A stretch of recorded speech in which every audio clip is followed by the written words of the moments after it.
Good morning students. पिछले class में हम लोग अव्ययीभाव समास का कुछ शेष रह गया था, उसको हम लोगों ने पढ़ा। अव्ययीभाव समास के बाद तत्पुरुष समास पढ़ना है। तत्पुरुष समास के बहुत सारे भेद हैं, लेकिन इस लगभग पिछले साल से आपके इस पाठ्यक्रम को बहुत कम कर दिया गया है। 2 साल पहले पाठ्यक्रम तत्पुरुष समास का बहुत बड़ा था, लेकिन अब बहुत छोटा हो गया है। केवल विभक्ति से संबंधित जो तत्पुरुष है वो वही पढ़ना है। तो उसमें हम लोग द्वितीय तत्पुरुष से शुरू करते हैं। जैसा कि हमने लिखा है, द्वितीय तत्पुरुष। द्वितीय तत्पुरुष से तत्पुरुष का आरंभ करेंगे, लेकिन एक कंफ्यूजन आपके मन में, एक संदेह आपके मन में होगा कि प्रथमा तत्पुरुष से क्यों नहीं पढ़ा रहे हैं कि द्वितीय तत्पुरुष से पढ़ा रहे हैं। तो ध्यान देंगे, प्रथमा तत्पुरुष जो है वही कर्मधारय समास होता है। प्रथमा तत्पुरुष में जैसे ये जितने तत्पुरुष हम पढ़ाएंगे, उन सारे तत्पुरुषों में पूर्व पद द्वितीया होगी, तृतीय तत्पुरुष होगा तो तृतीया होगी, चतुर्थी होगी, पंचमी, षष्ठी, सप्तमी होगी, पूर्व पद। लेकिन अंतिम पद प्रथमा विभक्ति का होगा। और जो इसका प्रथमा तत्पुरुष होता है, जिसको हम लोग कर्मधारय कहते हैं, उसमें दोनों पद प्रथमा विभक्ति का होता है। अंतिम पद तो प्रथमा है ही, जैसा कि अंतिम पद इसमें भी प्रथमा है, तो पूर्व पद भी उसमें प्रथमा होता है। दोनों पद प्रथमा होने के कारण उनका एक अलग नामकरण कर दिया गया है, कर्मधारय समास। और कर्मधारय समास का ही एक भेद होता है, द्विगु। तो अभी हम लोग उधर नहीं जाएंगे, अभी विभक्ति तत्पुरुष पढ़ना है, विभक्ति पर आते हैं। तो सबसे पहले द्वितीय तत्पुरुष में एक सूत्र आता है, द्वितीया श्रितातीत गतात्यस्त प्राप्तापन्नयी। यानी द्वितीय विभक्ति का समास होता है श्रित पद के साथ, अतीत के साथ, पतित के साथ, गत, अत्यस्त, प्राप्त और आपन। ये 7 पद हैं। श्रित, अतीत, पतित, गत, अत्यस्त, प्राप्त और आपन। इन 7 पदों से ही द्वितीय तत्पुरुष का समास होता है। तो ये जितने पद हैं उनमें विभक्ति प्रथमा लगेगी, लेकिन पूर्व पद जो होगा उसमें द्वितीय विभक्ति होती है। जैसे एग्जाम्पल के तौर पर, उदाहरण के तौर पर हम देखते हैं। उदाहरण पहला हमने लिखा है, कृष्णम श्रितः। यहाँ आप लिख सकते थे रामम श्रितः, इसमें आप लिख सकते थे विष्णुम श्रितः। तो जिसमें भी द्वितीय लगाने का मन था लगा सकते थे। आगे श्रितः पद रहेगा तो विभक्ति का लोप, जैसे कृष्ण में विभक्ति का लोप होकर के कृष्ण श्रितः हो गया, तो यहाँ पर रामम श्रितः रहता था, रामम विभक्ति का लोप होकर के राम श्रितः हो जाता। विष्णु श्रितः रहता था, विष्णु श्रितः हो जाता। उसी तरह से आगे है दुखम अतीता।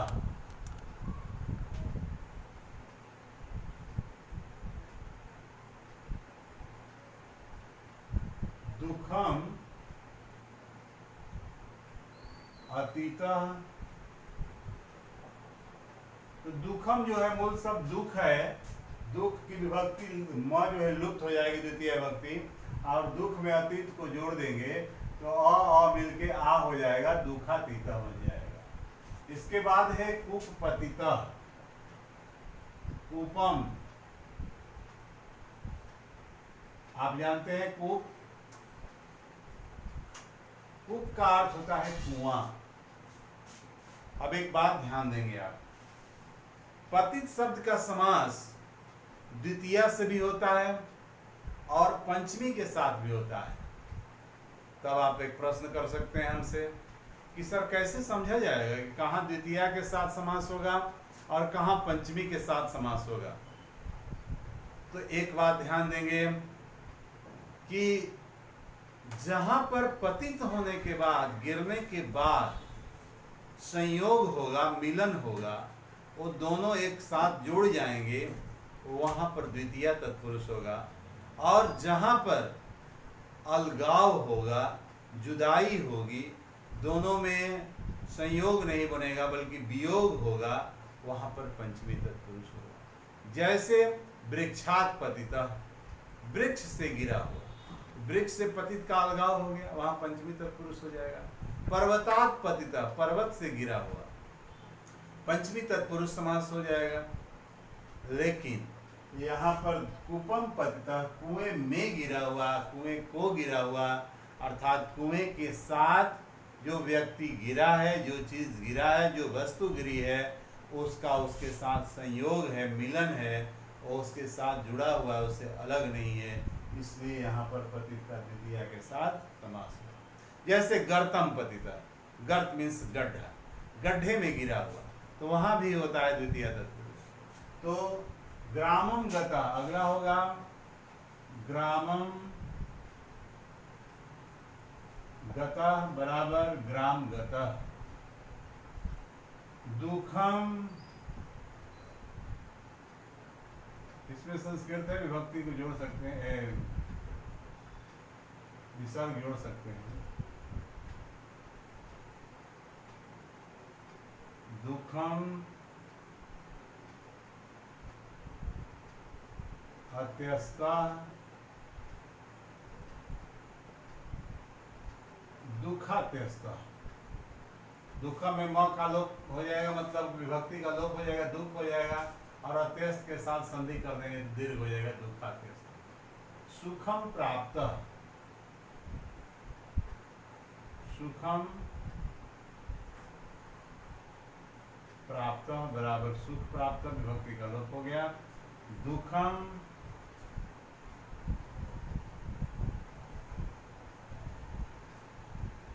आपन्न बराबर दुखापन्न हो गया। ये बात आप समझ गए होंगे। द्वितीया का सिर्फ इन्हीं 7 पदों, श्रेत, अतीत, पतित, गत, अत्यस्त, प्राप्त और आपन के साथ। अब आ जाए हम लोग तृतीया तत्पुरुष में। तृतीया तत्पुरुष में बहुत सारे होते हैं, लेकिन उसमें भी पूर्व पद तृतीया होती है। जैसे ये आपको समस्त पद दिया गया है, इसका विग्रह हम आपको समझाते हैं तृतीया लगा करके। जैसे सुखहीना, दुखहीना और धनहीना हो सकता है, तो सुखेना, सुखेना हीना, यहाँ दुखहीना भी हो सकता है, दुखे नहीं ना। यहाँ धन से हीन, धने नहीं ना। विद्या से हीन, विद्या हीना हो सकता है। हीन का किसी तृतीया के साथ समास कर सकते हैं। उसी तरह से हरिणा त्राता,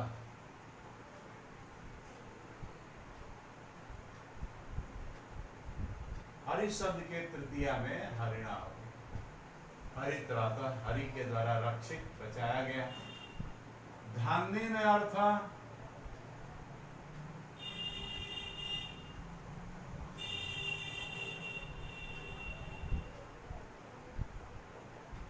धान्यार्थ, धन धान्य सुने होंगे, धन धान्य, धन माने धन, धान्य मीन्स अनाज। धान्य न अर्थ मान धान्यार्थ, धान्य के लिए। आचारेण कुशला,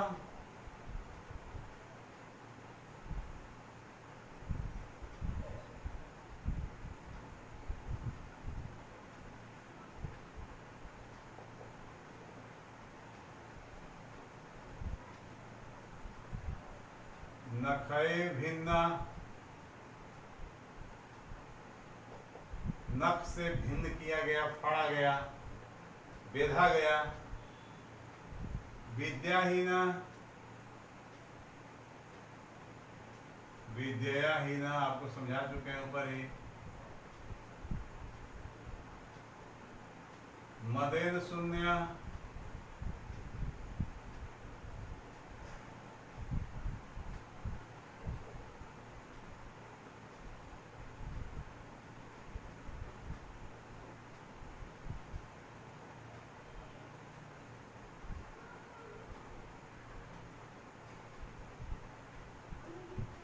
शंकुला शब्द है, एक औजार है,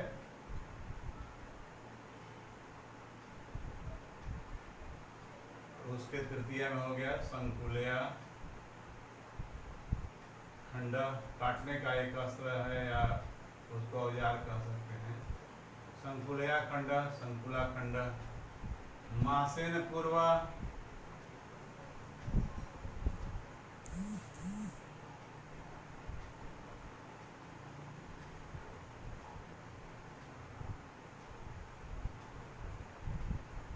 मासेन पूर्व बराबर मास पूर्व।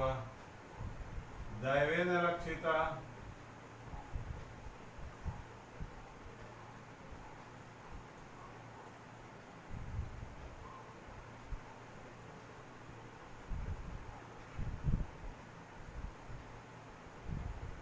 विद्या रहिता,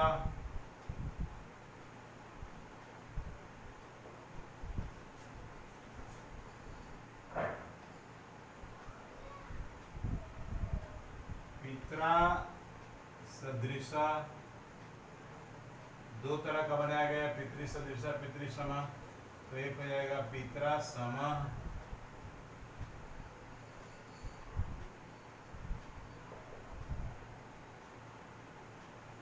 हस्त ताड़िता।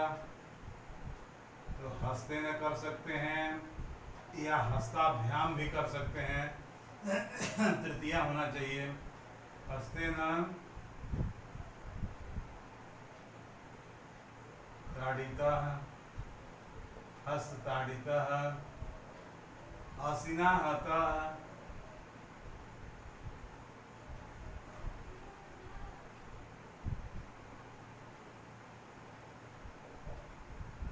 असिहता।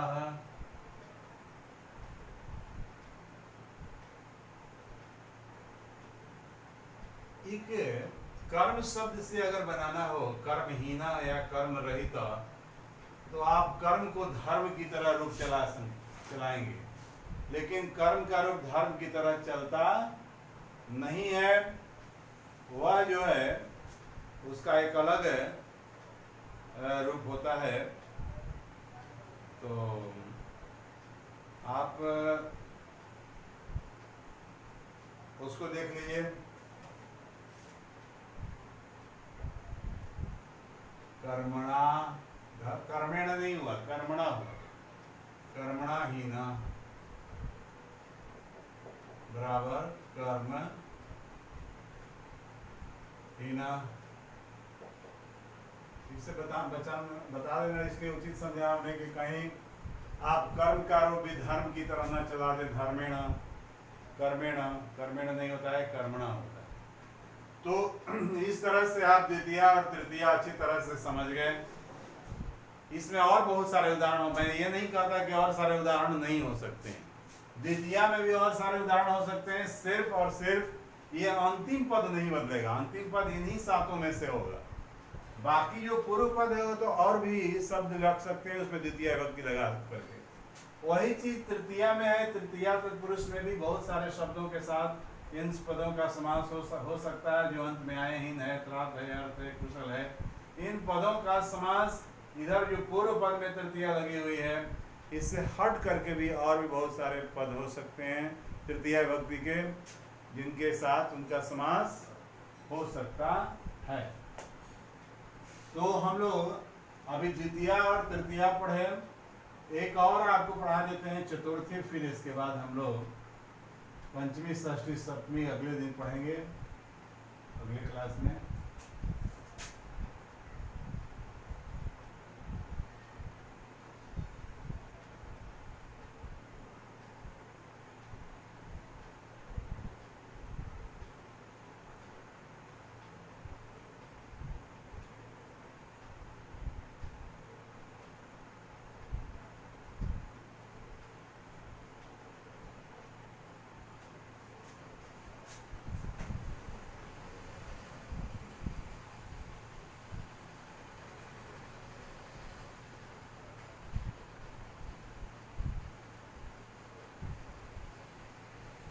चतुर्थी तत्पुरुष,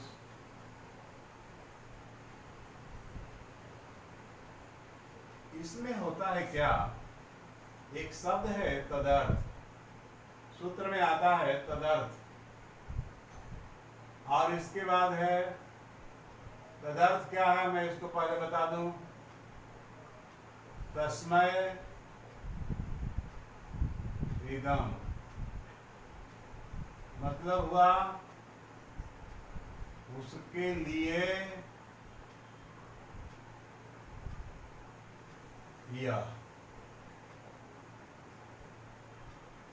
इसके बाद है तदर्थ के बाद बलि हित सुख और रक्षित, इन पदों का चतुर्थी तत्पुरुष के साथ समास होता है। अब प्रश्न यह है कि ये क्या लिखे हैं तदर्थ, और इसका मतलब क्या हुआ, इसका उदाहरण हम कैसे समझेंगे। तो ध्यान से सुनेंगे। यह उसके लिए है, जैसे मेरे पास कलम है, यह उसके लिए है, उसके लिए है, किसी और के लिए है, किसी दूसरी चीज के लिए है, या लिखने के लिए है। यह कलम है लेकिन किस लिए है, लिखने के लिए है। इसमें एक उदाहरण आता है, बड़ा पॉपुलर उदाहरण है। एक लकड़ी है, दारू, संस्कृत में उसको दारू भी कहते हैं लकड़ी को। एक दारू है मेरे पास, लेकिन वो किस लिए है, यूपाय, यूप के लिए। यूप का अर्थ होता है खूंटा या खंभा। तो हम लोग इसका उदाहरण लिखते हैं, यूपाय दारू।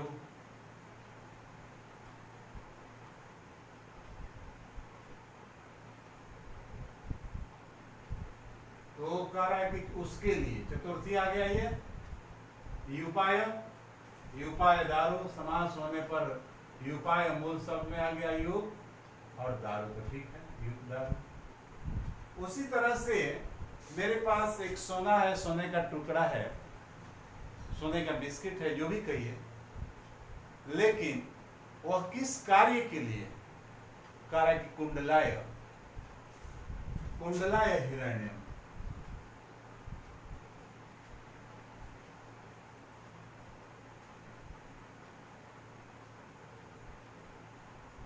हिरण्य अर्थात सोना, ये किस लिए है, तो कुंडल के लिए।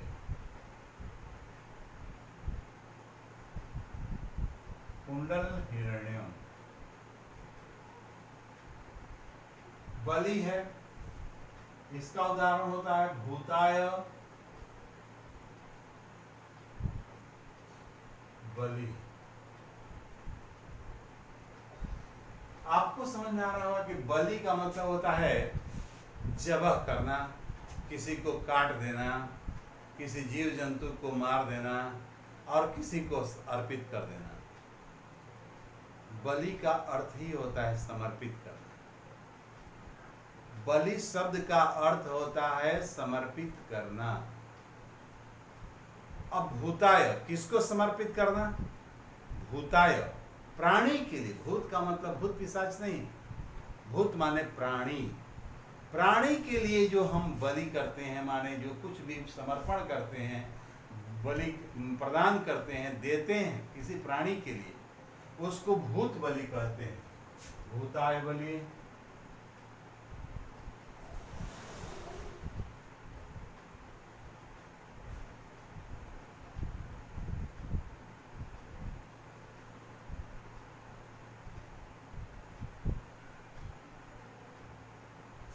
आपने सुना होगा श्राद्ध क्रियाओं में, मरने के बाद जो श्राद्ध क्रियाएं होती हैं, तो जो खाना बनता है उस खाना को बाहर कौवे के लिए, चींटी के लिए, गाय के लिए, कुत्ते के लिए इत्यादि और गरीबों के लिए दिया जाता है, निकाला जाता है खाना में से। अन्न सभी लोगों को खिलाने से पहले वो दिया जाता है। तो यहाँ क्या कहते हैं, काक बलि, काकाय बलि। इसको हम दूसरा उदाहरण दे सकते हैं, काकाय बलि। काक बलि। उसी तरह से अगर श्वान के लिए देते हैं तो श्वान बलि। इस तरह से हम बलि शब्द का प्रयोग करते हैं। हित, जिसके लिए हित करेंगे, जैसे गवे हितम, गाय के लिए हित, गवे हितम। हित का अर्थ होता है भलाई, गाय के लिए भलाई। तो गाय का, गवे का मूल शब्द गो हो गया, गोहितम। सुख आ गया,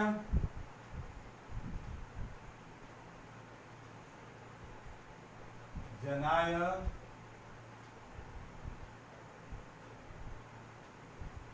सुखम बराबर जन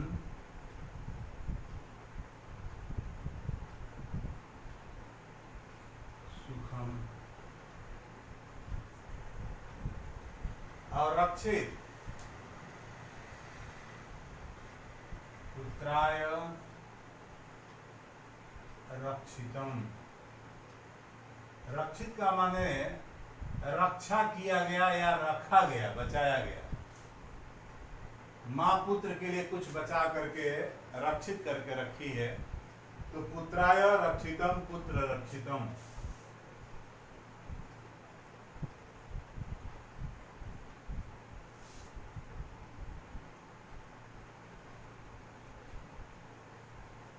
आज हम लोग चतुर्थी तत्पुरुष समास तक ही पढ़ेंगे।